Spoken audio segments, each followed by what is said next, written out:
요한계시록 7장 1절에서 17절까지의 말씀을 저와 여러분이 한 절씩 교독하겠습니다.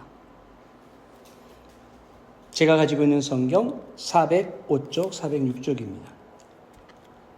1절 말씀 먼저 봅니다. 이 일 후에 내가 내 천사가 땅 내 모퉁이에 선 것을 보니 땅의 사방에 바람을 붙잡아 바람으로 하여금 땅에나 바다에나 각종 나무에 불지 못하게 하더라.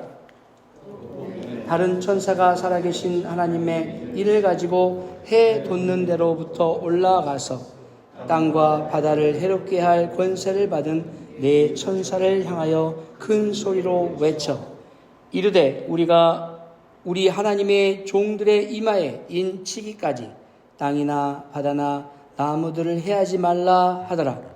내가 인침을 받은 자의 수를 들으니 이스라엘 자손의 각 지파 중에서 인침을 받은 자들이 14만 4천이니 유다 지파 중에 인침을 받은 자가 1만 2천이요 루벤 지파 중에 1만 2천이요 갓 지파 중에 1만 2천이요 아셀 지파 중에 1만 2천이요 납달리 지파 중에 1만 2천이요 므낫세 지파 중에 1만 2천이요 시므온 지파 중에 1만 2천이요 레위 지파 중에 1만 2천이요 이사갈 지파 중에 1만 2천이요 스불론 지파 중에 1만 2천이요 요셉 지파 중에 1만 2천이요 베냐민 지파 중에 인침을 받은 자가 1만 2천이라.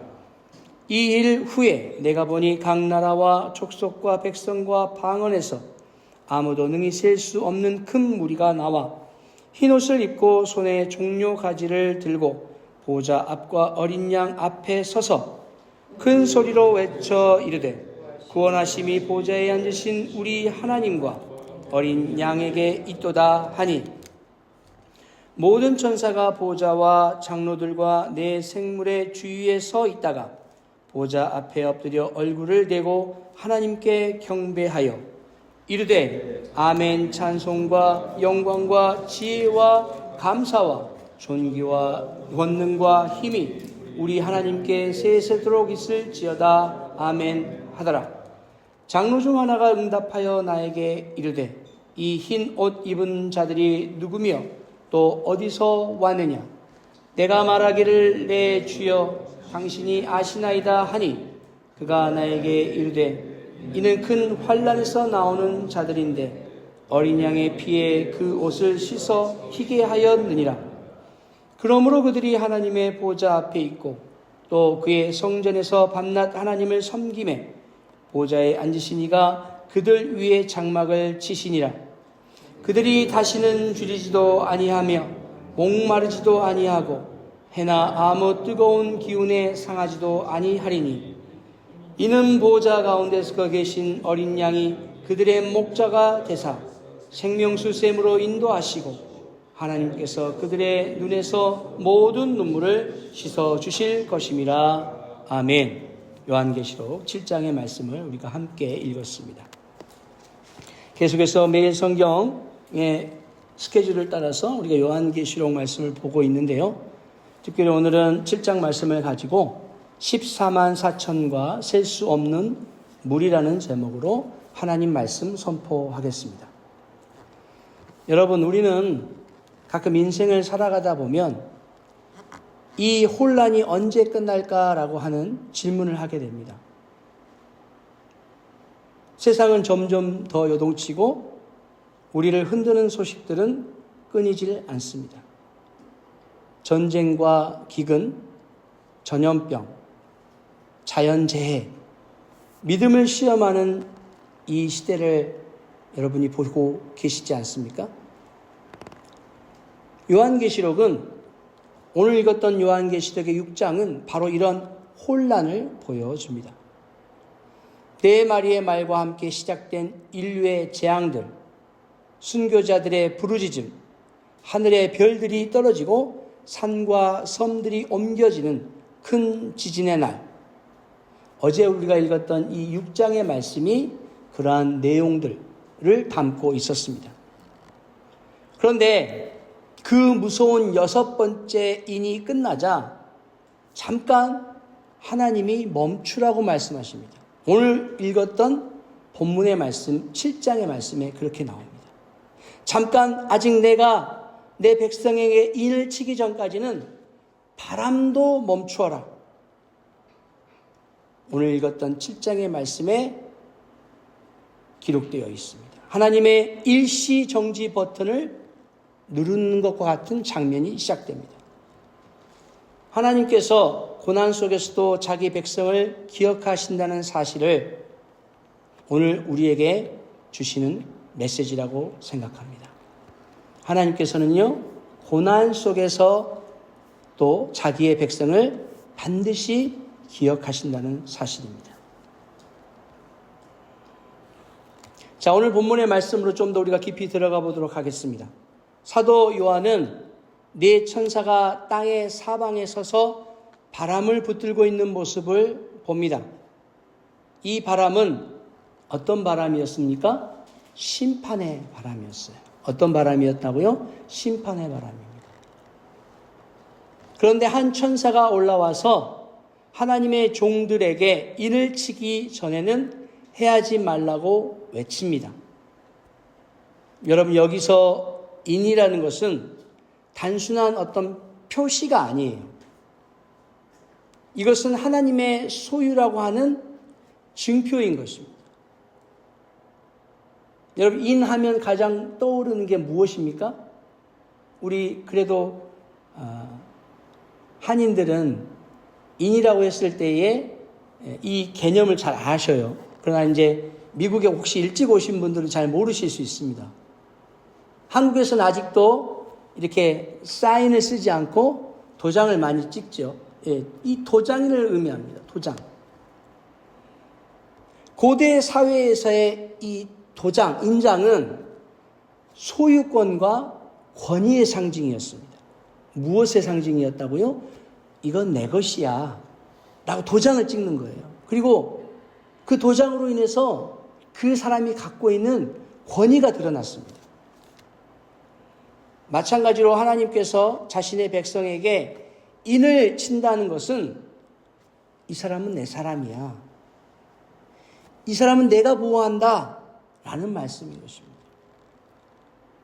자, 이렇게 이스라엘의 각 지파에서 12,000명씩 총 14만 4천 명이 인을 받습니다. 도장을 받습니다. 이 숫자는 문자 그대로보다 완전함의 상징입니다. 여러분, 여기서 14만 4천 명을 그 문자 그대로 받아들이시면 안 돼요. 이해하시면 안 됩니다. 이 세상에 인구가 얼마나 많습니까? 그런데 이 14만 4천 명만 하나님이 도장을 찍어주신다? 인침을 받을 수 있다? 그럼 나머지 사람들은 다 어떻게 되는 거예요? 한국에 혹 어떤 이단은 이 숫자를 가지고 혹세무민합니다. 그래서 이 숫자를 다 채워야지만 구원받을 수 있다. 그래서 사람들을 독려하고 사람들을 막 그냥 푸시해가지고 자기 뭐라고 그랬죠? 그 사이비 종파에 사람들을 늘려가고 있는 그런 종파도 있습니다. 그런데 여기서 우리가 이 문자 그대로 이 14만 4천 명을 받아들여서는 안 되고요. 이 14만 4천 명이라고 하는 것은 완전 숫자예요. 완전 숫자. 무슨 말이냐? 하나님의 백성들이 완벽하게, 완전하게 풀로 찼다. 그 말을 의미하는 것입니다. 하나님께서는 빠짐없이 자기 백성을 기억하시고 보호하신다는 의미인 것입니다. 저는 오늘 말씀을 읽어가면서 한 가정의 아버지가 홍수 전날 밤 아이들을 품고 안전한 곳으로 데려가는 그러한 영화가 떠올랐어요. 비가 쏟아지기 직전에 모든 것이 무너지는 듯한 순간에 아버지는 아이 하나하나를 품에 안습니다. 앞에 아이를 안고요. 뒤에는 아이를 들쳐업고요. 하나님은 그렇게 우리 한 사람 한 사람을 세심하게 인치시는 분이십니다.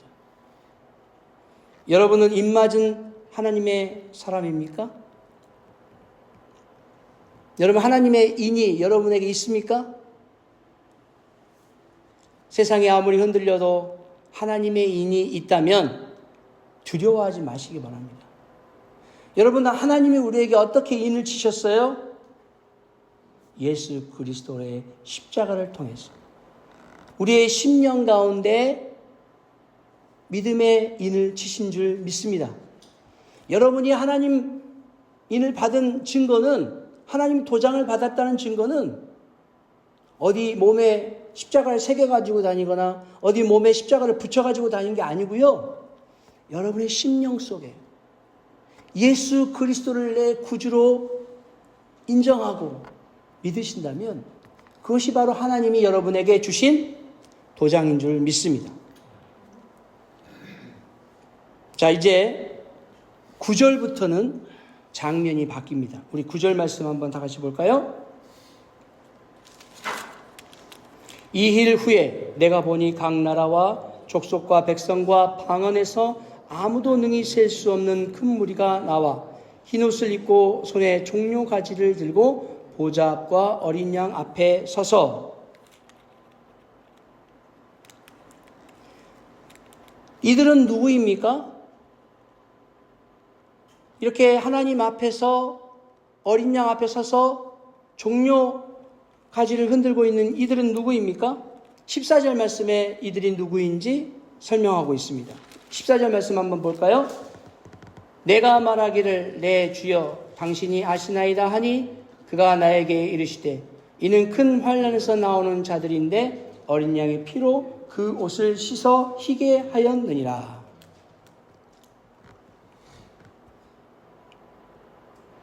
여기서 14절에 보면 큰 환난에서 나오는 자들이 바로 그들이라고 말합니다. 다시 말해 믿음을 지키다가 핍박과 환난을 겪었지만 끝까지 믿음을 지킨 믿음의 사람들이라는 것입니다. 그들은 자기 의로 행위로 깨끗하게 된 것이 아니라 어린 양의 피로 그 옷을 씻어 희게 된 자들이라고 성경이 말하고 있습니다. 그들이 손에 들고 있는 종려가지는 승리의 상징입니다. 옛날 이스라엘 백성들이 초막절에 종려나무 가지를 흔들며 하나님의 구원을 기념했던 것처럼 이 무리들은 영원한 구원을 찬양하고 있는 것입니다. 이 구원은 오직 하나님의 은혜로 주어진 것임을 믿으시기 바랍니다. 그러므로 우리는 구원의 은혜를 결코 가볍게 여기서는 안 됩니다. 우리도 이 흰옷 입은 무리 안에 속하기를 날마다 소망해야 될 줄 믿습니다. 마지막으로 15절부터 17절까지는 하나님의 위로와 보상이 선명하게 드러납니다. 흰옷 입은 무리는 하나님의 보좌 앞에서 밤낮 하나님을 섬기며 하나님은 그들 위에 장막을 치신다라고 말씀하고 있습니다. 우리 같이 16절 말씀 함께 볼까요? 16절 말씀. 그들이 다시는 줄이지도 아니하며 목마르지도 아니하고 해나 아무 뜨거운 기운에도 상하지도 아니하리니. 17절 말씀 다 같이 듣겠습니다. 이는 보좌 가운데서 계신 어린 양이 그들의 목자가 되사 생명수 샘으로 인도하시고 하나님께서 그들의 눈에서 모든 눈물을 씻어 주실 것임이라. 여러분, 이것이 우리가 기다리는 영광입니다. 이 마지막 때를 살아가고 있는 저와 여러분들이 누릴 수 있는 영광이 바로 이러한 영광인 것이에요. 여러분 생각해 보세요. 목마르지도 아니하고 줄이지도 아니하고 아무 뜨거운 기운이 우리를 상하게 할 수 없는 완벽하게 하나님의 보호하심이 있는, 그리고 더 나아가서 그 어린 양이 우리의 목자가 되사 생명수 샘으로 인도하시고 하나님께서 그들의 눈에서 모든 눈물을 씻어주실 그날, 그 영광. 그러나 우리가 살고 있는 이 마지막 때는 참으로 고통스럽습니다. 그리고 힘듭니다. 물론 이 자리에 계신 분 중에는 그냥 넉넉하게 아무 걱정 없이 자녀들도 속 안 썩이고 잘 자라주고 하니까 여기가 좋사오니 하나님 이렇게 은혜를 베풀어 주시니 감사합니다. 이렇게 평탄한 삶을 사시는 분도 계시겠지만 여러분, 우리의 눈이 거기에 고정되어 있으면 안 된다고 그랬죠. 여러분, 눈을 조금만 더 높게 들어보세요. 그리고 세상의 소식들을 한번 들어보세요. 저희 교회에서 한 가정이 애굽으로, 그러니까 이집트죠. 이집트로 선교여행을 간 가정이 있습니다. 이제 혹시나 그 가정이 돌아와서 선교 보고를 들을 기회가 있을지 모르겠지만, 그 부모와 4명의 아들, 그냥 아주 어린 아이부터 시작해서 이제 유스 아이까지 같이 갔는데요. 그 선교 중간중간에 이렇게 사진을 보내와요. 그런데, 그 이집트에서 선교할 때에 쓰레기가 가득 찬 마을에서 사는 곳에 가서, 그러니까 빈민촌이겠죠. 빈민촌보다도 더 못한 곳이죠. 쓰레기를 버린 그 쓰레기 하치장에서 사람들이 사는 거예요. 네, 그런 곳에 가서 선교하는 사진을 몇 컷 보내왔더라고요. 여러분, 우리가 조금만 눈을 들어서 내가 살고 있는 이곳을 벗어나서 바라보면 우리의 인생이 참으로 고통스럽고 비참합니다. 아직도 세상에 저런 곳이 있단 말이야. 아직도 세상에 저렇게 어렵게 살아가는 사람이 있단 말이야. 아직도 저렇게 고통받고 있는 사람이 있단 말이야. 여러분, 아직도 전쟁이 끝나지 않았어요. 오히려 이곳에서는 전쟁이 줄어들만 한데 반대편에서는 또 전쟁이 또 일어납니다. 수많은 생명이 목숨을 잃고 죽어가고 있어요. 언제 또 다시 전쟁이 발발할지 모릅니다. 언제 또 다시 사람들이 죽어나갈지 몰라요. 여러분, 우리의 눈을 여러분이 앉아 계신 이곳으로만 집중하지 마시고 우리의 눈을 들어서 하늘을 바라보셔야 돼요. 우리의 눈을 들어서 세상을 바라보셔야 돼요. 이 세상을 바라볼 때, 그리고 하늘을 바라볼 때, 이 고통스러운 우리의 한계, 그리고 이 고통스러운 우리의 상황을 넘어서서 하나님의 영광을 바라보시기를 바랍니다. 하나님이 허락하실 이 놀라운 영광을 바라보시기 바랍니다. 마지막 때에 하나님 우리에게 주시는 그 놀라운 기쁨과 환희가 바로 요한계시록의 핵심 메시지예요. 두려움과 공포가 아님이라고 말씀드렸습니다.